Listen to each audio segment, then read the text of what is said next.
Welcome back to the deep dive. We have a massive stack today, and honestly, it feels like we're looking at a historic turning point. It really does. Because you know how for the last, I don't know, 20 years, whenever someone asked, who is the biggest company on Earth by revenue, the answer was just always the same. It was the big blue box. Right, Walmart. I mean, they have been the undisputed heavyweight champion of cash flow for a generation. Exactly. Well, cue the dramatic music, because the belt has officially changed hands. We are looking at a changing of the guard that feels, it feels inevitable in hindsight, but it's still shocking now that it's actually on paper. Yeah. But that's just the headline, right? The real story is why it happened and what it says about where the world is going. So today we're going to cover this new king of retail, but we're also going to look at the massive plumbing being built for AI. The chips, the energy, all of it. All of it.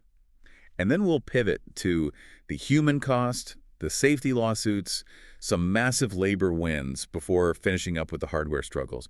Why building physical things like cars, planes, and ships is just incredibly hard right now. Yeah, and the mission for this deep dive is really to look at this fractured world. On one side, you have this booming digital infrastructure, right? And on the other, the physical world supply chains, manufacturing is just facing incredible friction. So you've got the digital world accelerating into the stratosphere, and the physical world kind of grinding his gears on the tarmac. That is the perfect way to frame it. Okay, let's start with the Titan flip. We have the numbers in from the 2025 fiscal reports. Break it down for us. How close was it actually? It was tight, but it was decisive. Amazon reported $716.9 billion in revenue for 2025. Wow. And Walmart came in at $713.2 billion. So a roughly $3.5 billion gap, meaning Amazon is officially the world's largest revenue generator. But hold on, Walmart is everywhere. I feel like I see 5 Walmarts for every 1 Amazon van on the road. How did Amazon actually pull ahead? Did everyone just suddenly stop buying groceries? No, and that's the fascinating part. Walmart actually had a really great year. Their U.S. e-commerce sales were up 23%. That's huge for a legacy retailer. It is. And they even authorized a $30 billion buyback. But they issued a somewhat conservative outlook. You have to look at the business models here. Walmart makes money when you buy a jug of milk or a T-shirt, right? Right. They keep pennies on the dollar. It's a volume game with razor-thin margins. The classic retail grind. Exactly. Now look at Amazon. Yes, they sell the milk and the T-shirt. But their surge wasn't led by cardboard boxes. It was led by AWS, their cloud computing arm advertising, and marketplace services. So one is accelerating via tech, and the other is just grinding out wins in retail. So while Walmart is trying to squeeze a nickel of profit out of a banana, Amazon is basically renting out the servers that run the entire internet. Precisely. Amazon has become the tax collector for the digital economy. That $3.5 billion gap isn't just about sales. It's a signal that services and infrastructure have finally eclipsed the physical exchange of goods. Wow. Walmart is a merchant. Amazon is an ecosystem. That distinction really matters.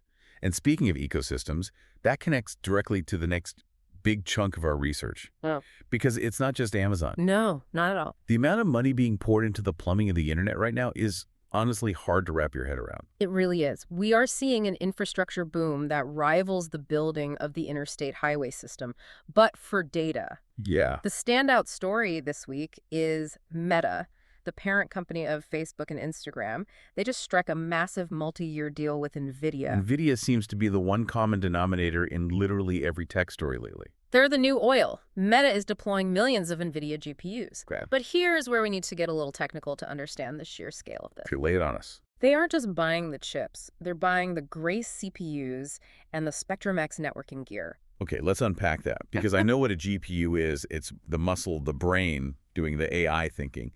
But what is a Grace CPU or Spectrum-X? Why does that actually matter? So think of the GPU as the brain power. But a brain can't work without a nervous system. That's what Spectrum-X is. Oh, interesting. It's high-speed networking plumbing that allows thousands of these chips to talk to each other instantly. If you have a super brain but a slow connection, it doesn't matter. Right. The bottleneck is the communication. Exactly. Meta is essentially rebuilding their data centers, so the plumbing is as fast as the processor. So they are building a supercomputer that spans the globe. Essentially, yes. Yeah. And this deal just completely cements NVIDIA's platform as the absolute standard. But here's the thing that blew my mind in the notes. The energy. Oh, yeah. You can't run millions of supercomputers on AA batteries. These things are incredibly thirsty.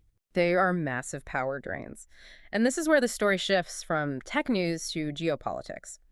Microsoft just made a huge power move, literally. Right. They announced they've contracted 40 gigawatts of clean energy. 40 gigawatts. I mean, that sounds like a lot, but help us visualize that. For you listening, are we talking about powering a stadium, a city? What is 40 gigawatts? Much bigger. To put that in perspective, 1 gigawatt can power about 750,000 homes. Okay. So 40 gigawatts is enough to power roughly 30 million homes. Wait, 30 million homes. That's like the entire population of a mid-sized country. It is. They are securing this massive amount of electricity to match 100% of their usage with renewables. And on top of that, they're investing $50 billion in AI and cloud infrastructure across the global south. So while Walmart is worried about the price of eggs, Microsoft is basically building its own utility grid that could power a nation. That's the exact scale we're dealing with. The economy is increasingly defined by these data centers and chip deals. If you want to know where the growth is, you don't look at the shopping mall anymore. You look at the server farm.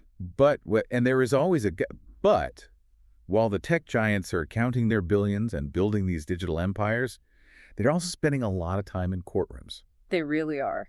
Let's pivot to the social and legal reckoning section of our deep dive. Right. Because heavy lies the crown, right? This is the hangover after the party. You just can't grow this fast, touch this many lives, and consume this much power without facing some serious scrutiny. Right. And right now, the spotlight is burning bright on child safety. We saw Mark Zuckerberg back on the stand in Los Angeles this week. We did. This was a closely watched trial. He was testifying about Instagram's design, specifically regarding teen well-being. And he was defending the platform, right, discussing some outreach they made to Apple back in 2018. Yes. But the mere fact that he is there, testifying in person, really shows how serious this legal pressure has become for these platforms. And he's not alone. Los Angeles County, which honestly seems to be on a warpath right now, filed a lawsuit against Roblox. Now, my nieces and nephews basically live on Roblox. Most kids do. What is the county actually accusing them of? The allegations are heavy.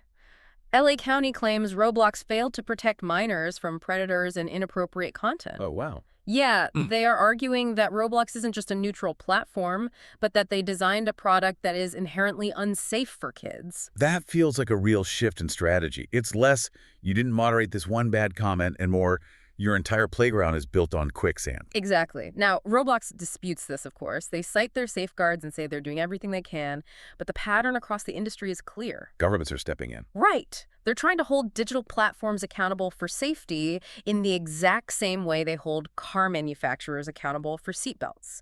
They're basically saying, you built this digital world, you are responsible for the injuries that happen inside it. And speaking of product safety, it's not just tech. We have updates on some massive physical health cases in the research, too. Bayer is still dealing with the Roundup weed killer fallout. That saga just continues. Bayer proposed a $7.25 billion settlement to resolve thousands of U.S. cases. Trying to put a cap on the liability. Exactly. But investors are nervously watching the Supreme Court right now to see if a review on preemption happens. Preemption, that's a legal term. What does that mean in this specific context? Basically, the question is, can federal law shield Bayer from these state-level lawsuits? I see. If the Supreme Court says yes, Bayer breathes a huge sigh of relief. If they say no, the lawsuits can just keep coming forever. It's a very high-stakes game. And on the flip side of health, we have Moderna. They're looking for a massive win that isn't COVID-related. They are. The FDA just accepted their filing for an mRNA flu shot. Oh, for the seasonal flu? Yes, specifically seeking approval for the 50-plus age group. And there's a decision expected by August 5th. This is crucial because Moderna really needs to prove it's not a one-hit wonder. Right. They need to show that mRNA technology is a flexible platform. Exactly. A platform that can tackle other things, like the seasonal flu. So we have lawsuits, we have regulators, and we have unions. This was honestly the biggest surprise in the stack for me. Volkswagen workers in Chattanooga, Tennessee. This is a geopolitical earthquake in the labor market. A geopolitical earthquake. Seriously. The American South has historically been very difficult territory for unions. Foreign car companies like Toyota, VW, Hyundai, they specifically moved plants to the South to avoid unions. Right. It was literally called the Southern Discount. Cheap labor, no strikes. Exactly. But the workers at the VW plant in Chattanooga just ratified their first UAW contract. And they didn't just win a contract, they won a massive one. What are the details? I saw the numbers were pretty staggering. We're talking about a roughly 20% wage increase, Wow. a $6,550 signing bonus, lower health premiums, and job security provisions through 2030. That is a huge win for labor. It is. It signals that the Southern discount might be evaporating. The broader point here is that the cost of doing business is going up. Right. Whether it's legal settlements for safety or higher, fairer wages for workers, corporations are having to pay a lot more to operate in the physical world. Which brings us perfectly to our third segment. We've talked about the digital boom. We've talked about the legal and labor battles. Now let's talk about the hardware. The physical stuff. Right. Because while software scales easily, you just copy the code, building physical things like cars and planes is currently very, very hard. Hard things are hard, and nowhere is that clearer than in the electric vehicle market right now. We are seeing a real struggle to find the right price point. Let's look at Ford and Tesla. Because based on the research, they seem to be moving in complete opposite directions to solve the exact same problem. They really are. Ford unveiled its universal EV platform this week. Their goal is to build a mid-sized electric pickup truck for around $30,000. Which is the magic number, right? An actually affordable EV. Yeah. But batteries are incredibly expensive. How are they trying to get the price down that low? They're getting absolutely ruthless with the engineering. First, they are switching to LFP batteries. Okay, LFP. Why does that matter to the average driver listening to this? So most EVs currently use nickel and cobalt, which are expensive, rare metals. LFP stands for lithium iron phosphate. They use iron. That's cheaper. Exactly. They are slightly heavier and hold a little less charge, so your range might drop a bit, but they are significantly cheaper, they're safer, and they actually last longer. So Ford is betting that you will gladly trade maybe 50 miles of range for a $10,000 price cut. That's the bet. And they also mentioned gigacasting to cut costs. Right, gigacasting. Instead of welding together 100 different stamped metal parts to make the frame, they use a massive machine to just cast the whole section in one piece. Exactly, like a giant toy car mold. It saves immense time and money on the assembly line. And meanwhile, Tesla is doing the exact opposite. Tesla is coming down from the top. They just slashed prices on the high end. The Cybertruck dual-motor version was cut to $59,990, and the Cyberbeast to $99,990. Slashing prices that aggressively usually means one thing. Demand is soft. Yeah. That's the real context here. The EV market isn't growing as effortlessly as it was a few years ago. Everyone is scrambling. Ford is trying to engineer a cheaper car from the bottom up, and Tesla is discounting their expensive ones from the top down. Meeting in the middle because the consumer is essentially saying, I'm not spending six figures on a truck. Exactly. But it's not just cars, though. Even the aerospace giants are hitting severe turbulence. I saw Airbus had to trim its delivery targets. This is a classic painful supply chain issue. Airbus guided down their 2026 delivery targets to 870 aircraft. Why the drop? Because they literally can't get enough engines. Pratt & Whitney, which is owned by RTX, is facing severe constraints. Wow. You can build the whole fuselage perfectly, but if you don't have the engines, it's just a very expensive aluminum tube sitting on the tarmac. It's amazing how broken these supply chains still are. And what about Boeing? Boeing is making a really symbolic move. They are relocating their defense, space, and security headquarters from Arlington, Virginia, back to St. Louis. Leaving the politicians to be closer to the engineers. That's the read on it. It's a back-to-basics move. After all the quality control issues they've faced, they really need to show they are focused on engineering and production, not just lobbying in D.C. Now, zooming out to the macro view, how are we moving all these goods around the world? I saw a note about shipping consolidation that looked a bit ominous. Yeah, Hapag-Lloyd agreed to buy Zim for about $4.2 billion. In the shipping world, consolidation is usually a defensive crouch. A defensive crouch? Meaning what exactly? Companies merge when they are preparing for tougher times. They want to be bigger and more efficient to weather a coming storm. And the storm right now involves a lot of geopolitical friction. Like oil prices climbing this week because of risks involving Iran and the Strait of Hormuz. That directly drives up the cost of transport. It does. And then there's trade. The U.S. trade deficit is steady at $901.5 billion. But here is the real kicker. A JP Morgan analysis found that tariffs paid by U.S. mid-sized companies have tripled. Tripled. I mean, that is a massive hit to the bottom line for a mid-sized business. It's huge. It means it is significantly more expensive for these companies to import the parts and materials they need. Right. And that pressure eventually hits consumer prices or hiring, or it just eats their margins. So moving physical goods is getting more expensive, more risky, and a lot more politically charged. It really highlights that disconnect we talked about at the very beginning.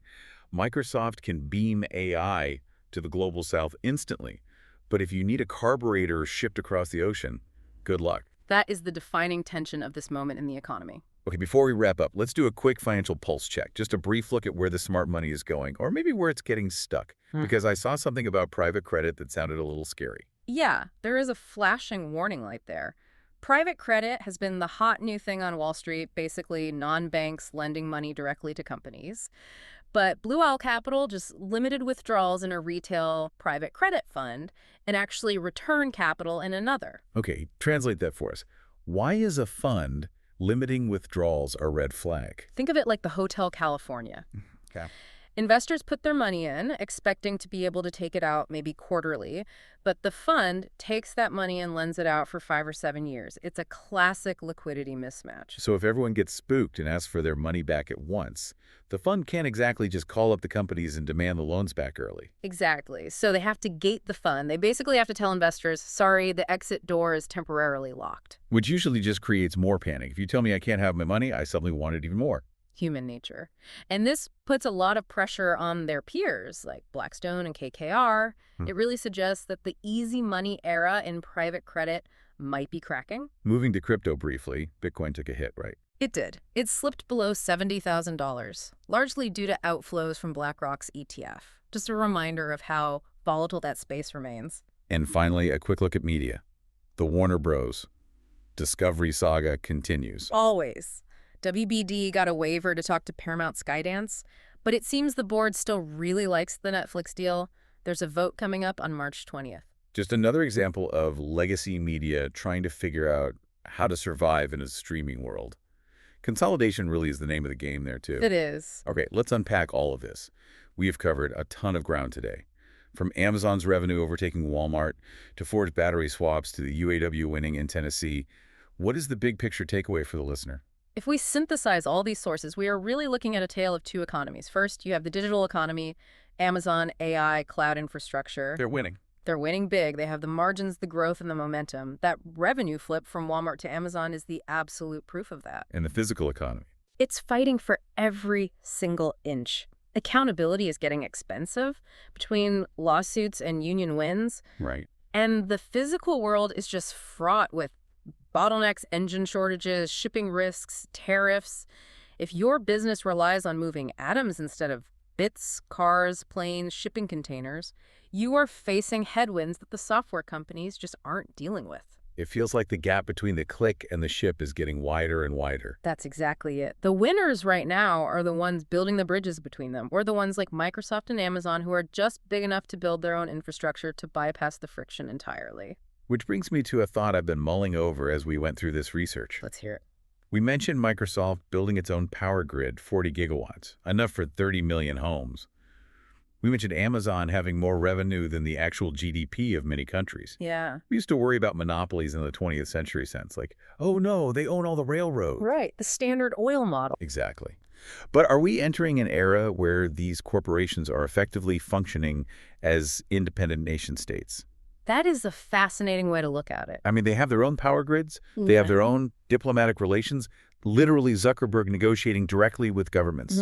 They have their own treaties and face their own trade wars. It's a very provocative question. When a company's infrastructure spend rivals a sovereign government's public works budget, the line between corporate strategy and public policy gets incredibly blurry. Yeah.